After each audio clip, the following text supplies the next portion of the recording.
10, 11, 12 এই 3 দিন যদি সম্পদ থাকে কোরবানি করা ওয়াজিব। আর জন্ম থেকে মৃত্যু পর্যন্ত এই নিজের মনের ভিতরে যে গীবত, শিকায়েত, হিংসা, বিদ্বেষ, মিথ্যা, সমালোচনা নামক যে পশু আছে, এটাকে বাদ দেওয়া জন্ম থেকে মৃত্যু পর্যন্ত ফরজ। কোরবানি করেছি আল্লাহর সন্তুষ্টির জন্য। এই পশুর সাথে টাকা দিয়ে কিনে পশু জবাই করেছি আল্লাহ সন্তুষ্টির জন্য। ও ভাই, এটা তো মাত্র জিলহজ মাসের 3 দিন। জিলহজ মাসের 10 তারিখ, 11 তারিখ, 12 তারিখ এই 3 দিন যদি কারো কাছে সম্পদ থাকে, তাহলে ওই ব্যক্তির উপরে কোরবানি ওয়াজিব বা ফরজ বা সুন্নাত। কেউ বলছেন ওয়াজিব, কেউ বলছেন সুন্নাত, কিন্তু সারা পৃথিবীর উলামায়ে কেরাম একমত। রাসূলুল্লাহ সাল্লাল্লাহু আলাইহি সাল্লাম বলছেন, আল্লাহ তাআলা ফরজ করে দিয়েছেন আমার জন্য, আপনার জন্য, জন্ম থেকে মৃত্যু পর্যন্ত গীবত বাদ দেওয়া, শিকায়েত বাদ দেওয়া, সমালোচনা বাদ দেওয়া, মিথ্যা বাদ দেওয়া, অন্যের পিছনে লেগে থাকা বাদ দেওয়া, অন্যের পিছনে গোয়েন্দাগিরি করা, অন্যের ধ্বংস কামনা করা, এটা জন্ম থেকে মৃত্যু পর্যন্ত ফরজ।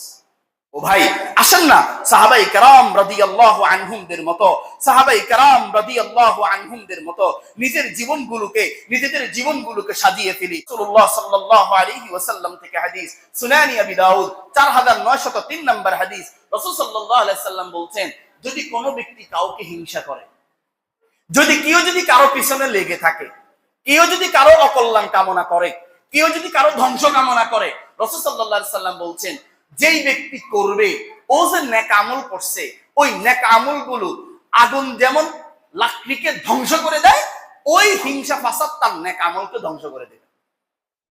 হায় হায়, ও ভাই, এমনিতে তো নেক আমল করি না। কবে কোরআন, অনেক ভাই আছে কবে কোরআন তেলাওয়াত করছি মনে নাই। অনেক ভাই আছে ওই যে রমজান মাসে কোরআন একটু তেলাওয়াত করছি, আর কোরআন মাজিদ ধরেও দেখিনি। অনেক ভাই আছে, আবার অনেক ভাই আছে নিয়মিত কোরআন তেলাওয়াত করে। অনেক ভাই আছে ওই তো রমজান মাসে 2-4 রাকাত নফল নামাজ পড়ছি, আজ 3 মাস চলে গেছে, এখন পর্যন্ত 1 রাকাত নফল নামাজ পড়িনি।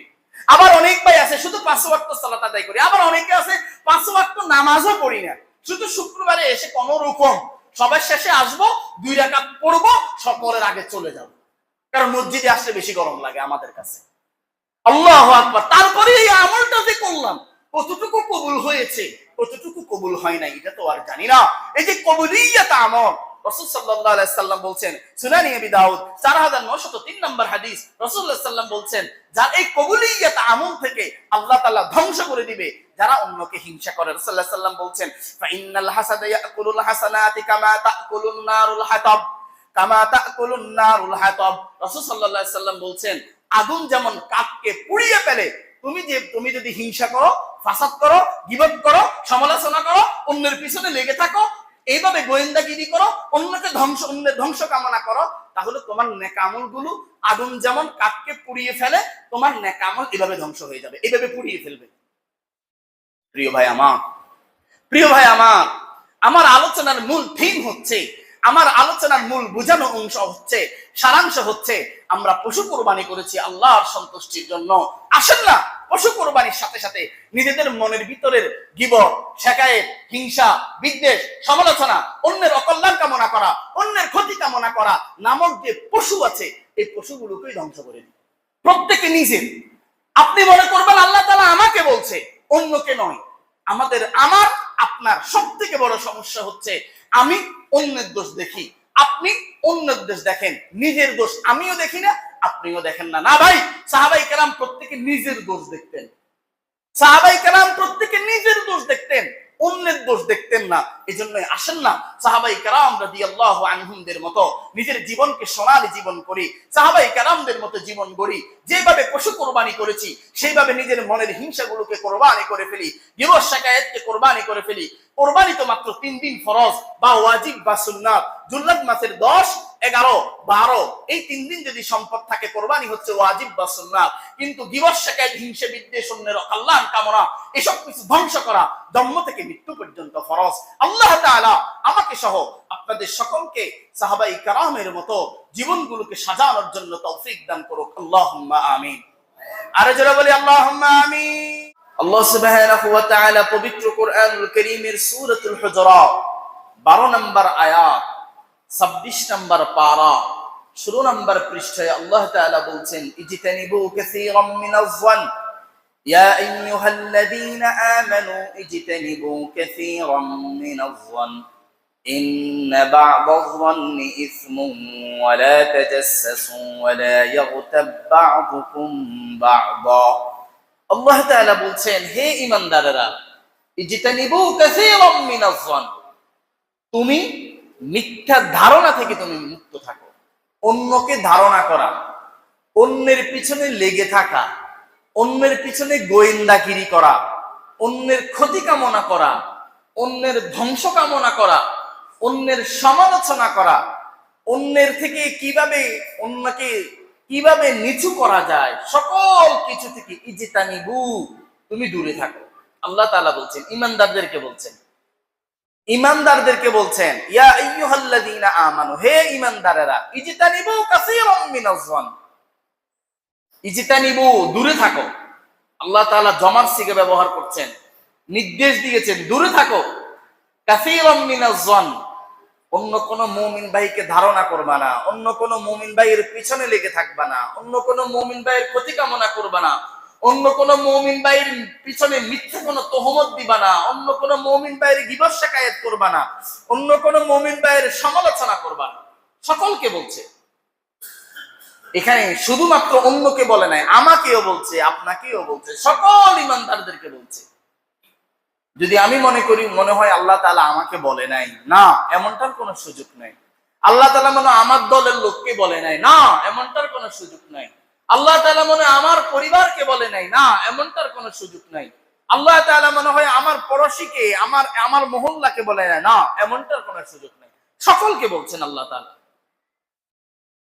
এরপরে আল্লাহ তাআলা বলছেন, ইন্না বা'দাজ যন্নি ইস, তুমি যদি অন্যের পিছনে লেগে থাকো, অন্যকে ধারণা করো, অন্যের পিছনে গোয়েন্দাগিরি করো, অন্যের অকল্যাণ কামনা করো, অন্যের সমালোচনা করো, অন্যের গীবত শিকায়াত করো, এসব কিছু অধিকাংশই হচ্ছে মিথ্যা। ইসমুন মানে মিথ্যা, ইসমুন মানে মিথ্যা, আল্লাহ তাআলা বলছেন। প্রিয় ভাইয়েরা, রাসূলুল্লাহ সাল্লাল্লাহু আলাইহি ওয়াসাল্লামকে সাহাবায়ে কেরাম প্রশ্ন করলেন, সহিহ মুসলিম 2586 নম্বর হাদিস। রাসূলুল্লাহ সাল্লাল্লাহু আলাইহি ওয়াসাল্লামের বিশিষ্ট সাহাবী হযরতে আবু হুরায়রা রাদিয়াল্লাহু তাআলা আনহু থেকে হাদিস। রাসূলুল্লাহ সাল্লাল্লাহু আলাইহি ওয়াসাল্লামকে সাহাবায়ে কেরাম প্রশ্ন করলো, ইয়া রাসূলুল্লাহ আতাদরুনা মাল গীবা, ইয়া রাসূলুল্লাহ গীবত কাকে বলে? ইয়া রাসূলুল্লাহ সমালোচনা কাকে বলে? ইয়া রাসূলুল্লাহ অন্যের ক্ষতি কামনা কাকে বলে? ইয়া রাসূলুল্লাহ অন্যের শিকায়াত কাকে বলে? অন্যের অকল্যাণ কাকে বলে? রাসূলুল্লাহ সাল্লাল্লাহু আলাইহি ওয়াসাল্লামকে সাহাবায়ে কেরাম প্রশ্ন করলেন। রাসূলুল্লাহ সাল্লাল্লাহু আলাইহি ওয়াসাল্লাম বলছেন, যিকরুকা আখাকা বিমা ইয়াকরাহ, যিকরুকা আখাকা বিমা ইয়াকরাহ।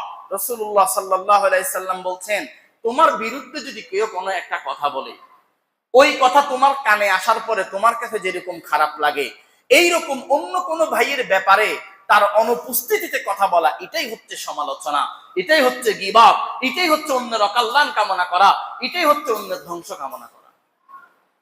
প্রিয় ভাই আমার, এই কাজটা করি না এরকম এখানে কেউ নাই। আমি মনে করি আমার থেকে শুরু করে, মিম্বার থেকে শুরু করে, মসজিদের সামনের কাতার থেকে শুরু করে পেছনের কাতার পর্যন্ত, দাড়িওয়ালা থেকে শুরু করে দাড়ি বিহীনওয়ালা পর্যন্ত, হাজী সাহেব থেকে শুরু করে নরমাল ব্যক্তি পর্যন্ত, দলওয়ালা ব্যক্তি সহ বেদলওয়ালা ব্যক্তি সহ প্রত্যেকটা ব্যক্তি সমালোচনা গীবত, সমালোচনা গীবত, সমালোচনা গীবত। ও ভাই, লক্ষ লক্ষ টাকা খরচ করে আল্লাহর সন্তুষ্টির জন্য কোরবানি করেছি, এই গীবত নামক, সমালোচনা নামক এই দুষ্টকেও কোরবানি করতে হবে আল্লাহর সন্তুষ্টির জন্য। রাসূলুল্লাহ সাল্লাল্লাহু আলাইহি ওয়াসাল্লাম বলছেন, যিকরুকা আখাকা বিমা ইয়াকরাহ, তোমার ভাইয়ের অনুপস্থিতিতে, অন্য কোন মুমিনের অনুপস্থিতিতে তার ব্যাপারে কথা বলাই হচ্ছে গীবত। অন্য কোন মুমিন, অন্য কোন ব্যক্তির অনুপস্থিতিতে কথা বলার নামই হচ্ছে গীবত।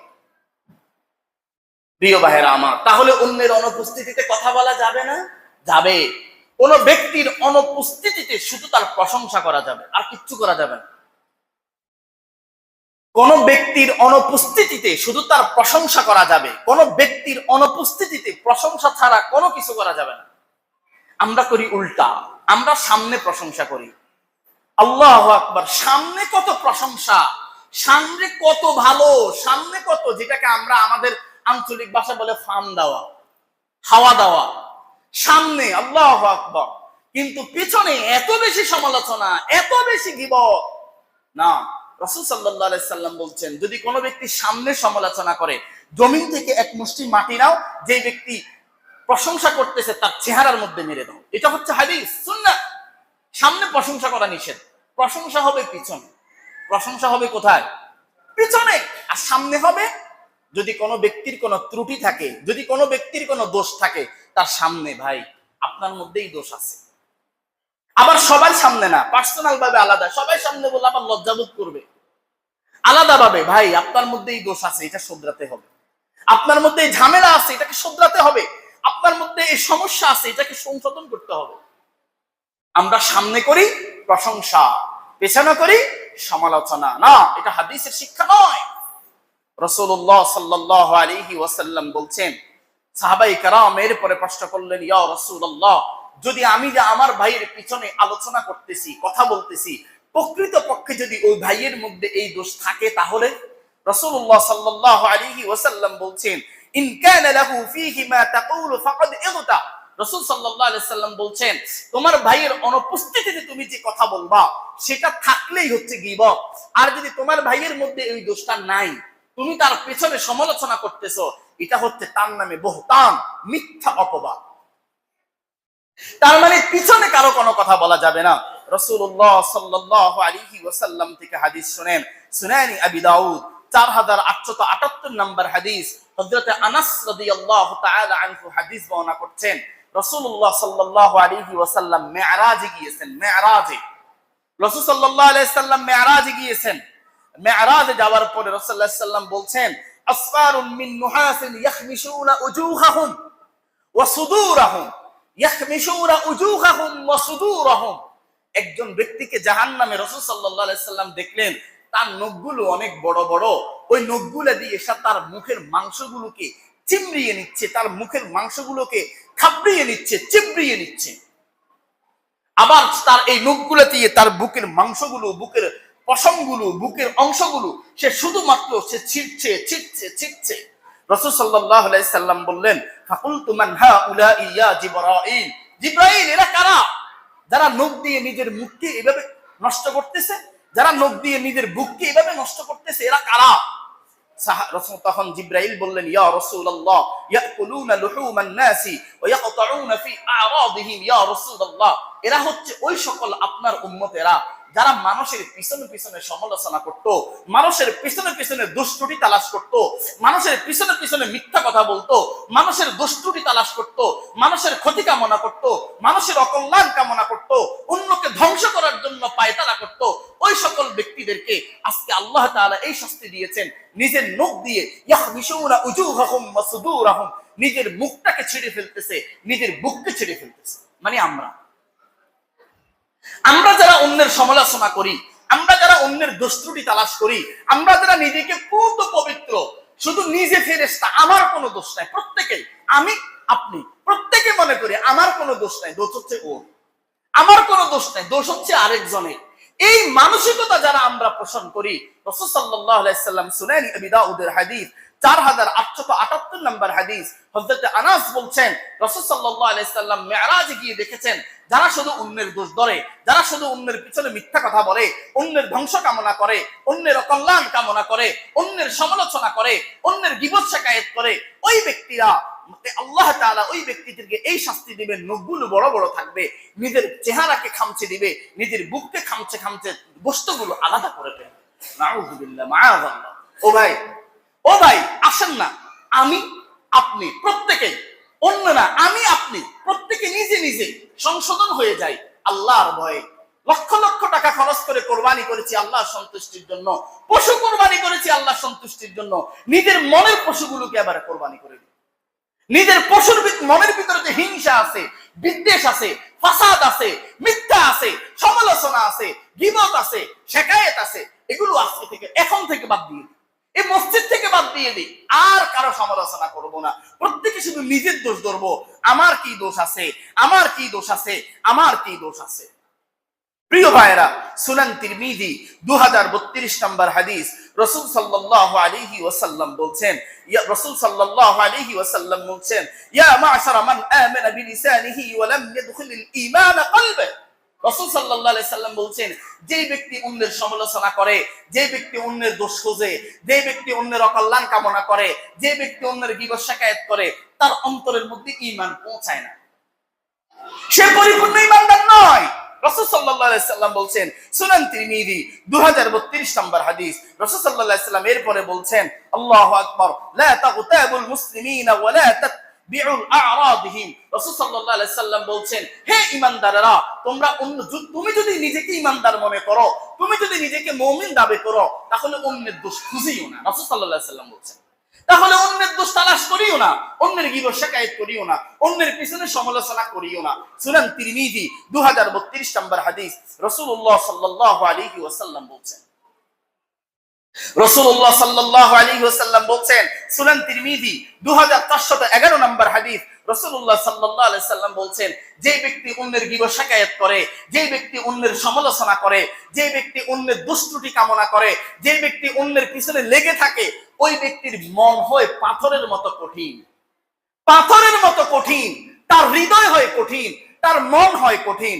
রাসূলুল্লাহ সাল্লাল্লাহু আলাইহি সাল্লাম বলছেন, লা তাকসিরুল কালামা বিগাইরি যিকরিল্লাহ, যে ব্যক্তি আল্লাহর ইবাদত ব্যতীত, সালাত ব্যতীত, কোরআন তেলাওয়াত ব্যতীত, জিকির ব্যতীত গীবত শিকায়াত, অন্যের পিছনে লেগে থাকা, সমালোচনা করে, তার অন্তরটা হয় পাথরের থেকে কঠিন।